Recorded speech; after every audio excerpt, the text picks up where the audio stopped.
Oi, gente, eu sou a Nilda Pereira, bem-vinda ao meu canal, meu cantinho.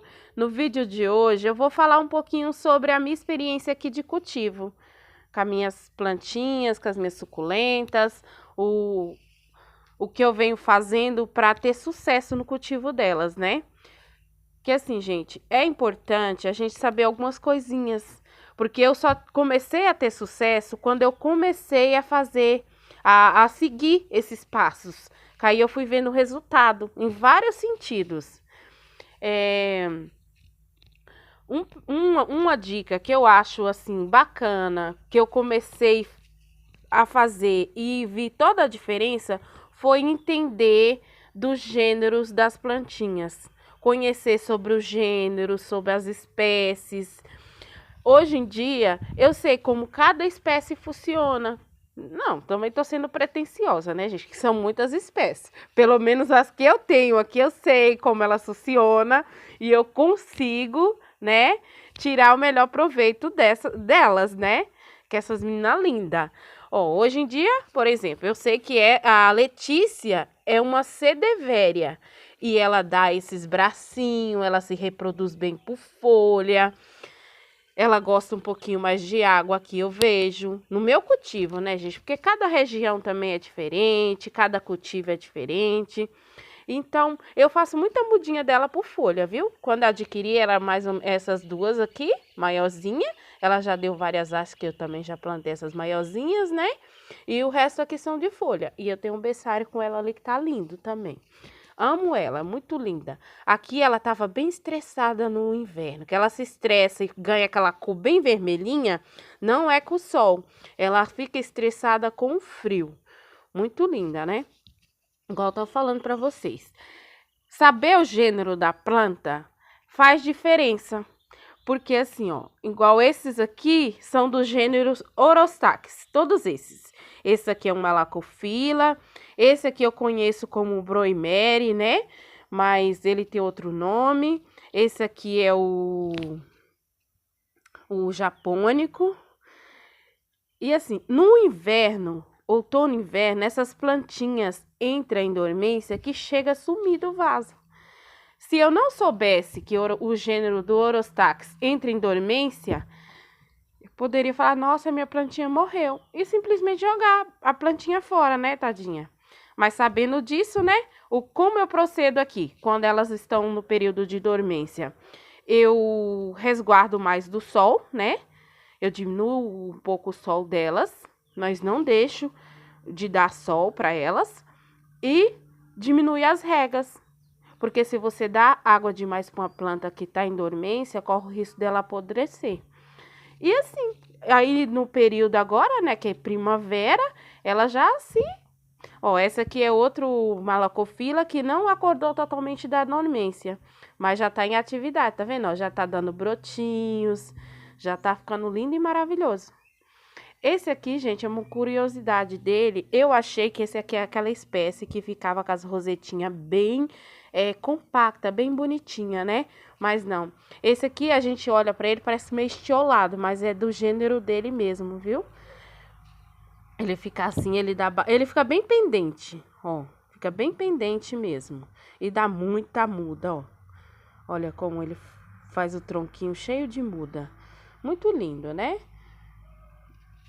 Ele tava bem com a rosetinha bem fechadinha, parecendo com aquele outro que eu falei, né? Mas quando ele acorda pra valer, ele fica assim, todo... Vai cair uma mudinha aqui. Deixa eu ver se eu consigo pegar aqui. Meio estioladinho, né? Ó, isso aqui é uma mudinha. Colocou no vaso ali, já enraiza. Ixi, caiu aqui, eu não vou achar agora. Depois eu procuro.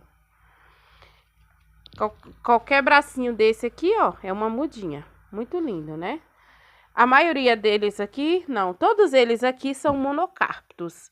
Quer dizer que quando eles florescem, a floração é central, a planta mãe morre, né? Mas em compensação, gente, você nunca vai perder a espécie porque eles sempre deixam um monte de muda, né? Então, eu acho de extrema importância a gente saber, né? Como cada gênero funciona, né? Ó, esse aqui é do mesmo gênero da Letícia, mas porém são bem diferentes, tá vendo? São de espécies diferentes, mas o gênero é o mesmo. Essa aqui é uma fanfare, mas é uma Sedevéria também. É uma Sedevéria fanfare. Muito lindas, né? E as crássulas, né?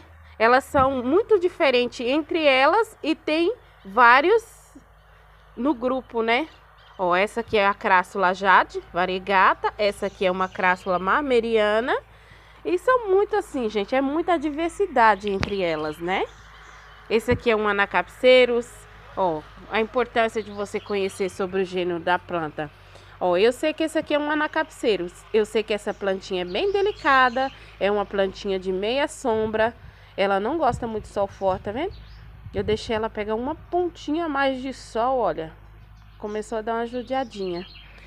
Até a rega, às vezes, para uma plantinha é meio diferenciada. Essa aqui, eu recomendo que seja feita uma rega por sucção. O que é uma rega por sucção? Você coloca uma vasilhinha, né, com água e coloca o vasinho dentro. Porque ela é muito delicadinha, gente. Essa é aquele tipo de plantinha que mela fácil. Ixi, tá passando um trator aqui, gente. Desculpa o barulho aí. Aquele tipo de plantinha que mela fácil, ela tem cara de ser bem delicadinha, né? Vamos ver. É nova aqui no meu cultivo. E assim, sempre que eu adquiro uma plantinha, eu pesquiso sobre ela. Eu pesquiso, vou atrás para ver como cuida, do que ela gosta, a quantidade de luz correta, porque faz toda a diferença. Saber o gênero, ó, por exemplo, essa aqui é um gênero das Raortiops. É uma plantinha que ela vai bem na meia sombra e no sol pleno. Essa aqui a gente consegue adaptar ela ao sol pleno e ela não se queima como as demais, né? Tem umas aloes que não aceitam muito bem o sol pleno, que elas ficam bem escuras, né? Então, assim, quando a gente conhece, a gente sabe, né, lidar melhor com elas. Ó, essa aqui também é um gênero da crássula. Essa aqui é uma Moneymaker. Muito lindinha essa crássula. Eu tenho outro vasinho, ele tá bem cheio dela. Os sempervivos. Muito lindo. Esse aqui é um gênero que eu ainda tenho um pouquinho de dificuldade, mas eu tô acertando a mão com eles. Muito lindos. E as aloes, né, que tem uma diversidade incrível, gente. Tem aloe que não aceita sol pleno, tem outras que é de sol pleno. Aqui eu tenho muita aloes. Qualquer hora eu vou fazer um vídeo só das aloes, que é um gênero que eu sou apaixonada. Essa aqui é meu xodózinho. Essa aqui eu acho que é uma híbrida, eu não tenho o ID dela correto. Muito linda, né? E a diferença também da gente saber, né, o período que a nossa plantinha tá em desenvolvimento. Os aiônios, ao contrário do Orostax, eles estão em atividades no período de outono e inverno. É quando ele se reproduz, dá muita mudinha. Esse aqui é um kiwi, ó. Como tá lindo esse kiwi. E ele tá junto com esse cedo aqui. Muito lindinho, né? Eles gostaram porque gosta mais ou menos da mesma coisa, né? O cedo aqui, ele não gosta de um sol muito intenso. E uma rega mais frequente. E aí é o período que a gente, né, pode fazer muita muda, porque os aiônios, a melhor forma de fazer muda dele, gente, é por estaquia. Por folhinha até vai, mas é muito demorado. Então, a melhor forma é de fazer por estaquia. É uma plantinha que também é monocápita, mas quando a rosetinha morre, ela deixa um monte de filhotes em volta. Então, muito lindo o kiwi, né? Período de atividade, outono e inverno. E ao contrário agora das equevérias, que agora elas estão em dormência, né? No outono e inverno, em plena atividade agora. Agora que é época de fazer berçário, de fazer poda, de reproduzir mesmo, porque elas estão a pleno vapor. Saber fazer mudinha também, gente. Antes eu não sabia. Hoje eu reproduzo e tenho o maior orgulho. Ó, eu agora mesmo tô com o maior orgulho dessa daqui, ó. Essa aqui é uma Rosularias. Muito linda essa plantinha. Mudinha de folha que eu fiz. É tão linda, né? Aí você olha, ai, coisa fofa. Na minha reprodução aqui. Lógico, a permissão de Deus, né? Do grande Criador, né? Mas é muito gratificante. Esse vasinho aqui inteiro é de Margaret Rapes. Todas mudinhas feitas de folha. Porque no começo eu adquiri uma linda e maravilhosa, só que eu não soube bem cuidar dela, a plantinha mãe morreu, né? Eu acho que eu dei muita água para ela, ela fungou. E, gente, o tipo de vasinho, sabia que faz toda a diferença? Porque assim, uma rega, por exemplo, no vaso de louça é diferente do que um vasinho de barro. Esse vasinho aqui demora muito de secar, o vaso de louça. E já no vaso de barro, a rega, né, pode ser que seja mais frequente. Porque aí depende também do seu tipo de substrato, né, que você usa, da região que você mora. Porque muita gente fala regar uma vez por semana.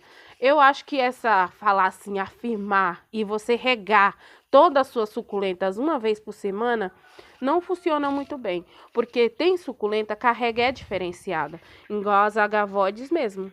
As agavoides, a rega dela aqui, eu não rego uma vez por semana. Eu rego a cada 15 dias ou às vezes mais. Depende da umidade do clima, como tá. Se tiver chovendo, o substrato demora mais de secar, né? E se tiver um sol muito intenso, no vasinho de barro, o substrato seca mais rápido. Ainda mais que eu não uso impermeabilização aqui. E a minha camada de drenagem, gente, é potente. Porque outra dica que eu vou falar aqui, se você tiver um substrato mega blaster, que bom, mas se sua drenagem não for eficiente, não vai adiantar de nada. Porque eu considero a camada de drenagem mais importante a ter que o substrato. Ó, num vasinho fundo assim, eu nunca coloco tudo isso aqui de substrato, não. Mais da metade desse vaso aqui é de drenagem. Eu uso muito isopor aqui. E não uso manta nenhuma mesmo. Eu só coloco a minha camada de drenagem e coloco o meu substrato. Porque, sinceramente, eu prefiro ficar com o tempo, né? Você vai regando, vai acontecendo, né? De sair um pouquinho de substrato, mas não é nada demais também. Eu prefiro repor o substrato com o tempo do que repor a plantinha, né? Porque a plantinha, né, a gente tem aquele carinho especial, às vezes custa bem mais caro, né, do que você repor o substrato, então eu já vejo por esse lado. Eu não uso manta nenhuma. Uma porque a manta de bidim, principalmente para suculentas, segura muito a umidade por muito tempo. Eu usava e eu já tive muito problema. Hoje em dia eu não uso, tomei trauma mesmo. E o TNT, ele deixa de ser eficiente com o tempo. Então, hoje em dia eu consigo olhar para minhas plantinhas, né? Aí falar, ai, como você tá linda. Ai, tô apaixonada, né? Que a gente fica babando, namorando essas lindezas, né, gente? Não sei vocês aí, mas o meu bom dia aqui eu venho dar todo dia para elas. E quando eu não sabia cultivar direito, eu adquiri aquela plantinha linda, né? Chegava, colocava ela lá naquele ambiente que não era adequado para ela e ela ia se debilitando. Aí passava uma semaninha, eu ia lá. Ai, você não tá bem, não? O que tá acontecendo com você? Você tava tão bonitinha. Mas, na verdade, não é a planta, a culpa não é dela, a culpa é nossa, né? Que não tá sabendo cuidar dela direito. E assim, né? Mas é questão, né? Então, você conhecer, buscar o conhecimento, saber o nome, o gênero da plantinha, faz toda a diferença pra gente cuidar dela. Então, essa aqui é uma Euphorbia fanaglani, né? A cabeça de medusa. Ah, essa plantinha, gente, também. Ela tem uma forma diferente de fazer a mudinha. Porque é pro haste mesmo. A gente pega a haste aqui, corta. Espera cicatrizar, né? E coloca para enraizar. Só que, se você só faz esse processo, ela vai crescer só a haste. E não vai dar essa cabecinha aqui, que é o interessante dessa planta, né? Então, depois que essa estaquia que você fez enraizar, você vai ter que fazer uma nova poda para formar a cabeça. Porque se você deixa ela lá, ela só vai crescer essa haste. Crescer, crescer, crescer e não forma essa cabeça. E se ela formar a cabeça, ela vai dar bem no final aqui da ponta e não vai ficar bacana, porque vai ficar bem compridona e só a cabecinha aqui na ponta. Então, depois que fez o enraizamento, tem que fazer uma nova poda para ela fazer a cabecinha, formar a cabecinha. Então, a gente vai buscando conhecimento e aprendendo algumas coisas, né? Então, gente, eu já falei demais hoje. Então, o vídeo de hoje foi esse. Se vocês gostou, deixa um like aí pra mim. Se vocês tiverem sugestões de vídeo, eu agradeço. Tá bom? E tchau e obrigada.